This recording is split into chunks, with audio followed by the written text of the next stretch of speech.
শহীদ আল্লামা দেলোয়ার হোসেন সাঈদীও কিন্তু আপনাদের মতোই ফাজিল কামিল পাশ করা একজন আলেম ছিলেন, বিশ্ববিখ্যাত আলেম ছিলেন। আপনার জায়গায় যদি আপনার ডিগ্রিকে, আপনার কোর্সকে যদি আপনি যথাযথ মূল্যায়ন করতে পারেন, তাহলে আপনিও আপনার জায়গা থেকে আপনাকে অনন্য উচ্চতায় নিয়ে যেতে পারবেন। পারবেন না ইনশাআল্লাহ? আসুন আমরা সবাই মিলে আমাদের এই কোর্সকে, আমাদের এই ডিগ্রিকে মূল্যায়ন করি।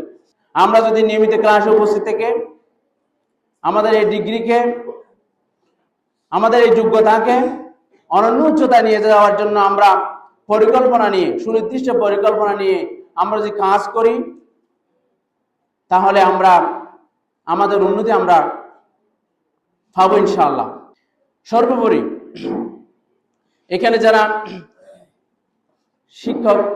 শিক্ষক মন্ডলী আছেন, আপনাদেরকেও নিজের পরিবারের, নিজের সন্তানকে, নিজের ছেলেকে, মেয়েকে যেভাবে আপন করে নেন আর কি, ওইভাবে যদি আমাদের ছাত্রছাত্রীদেরকে, আমাদের ভাই বোনদেরকে যদি সেভাবে আপন করে নেন, তাহলে এই প্রতিষ্ঠানকে আরো উন্নত করতে পারবেন ইনশাআল্লাহ।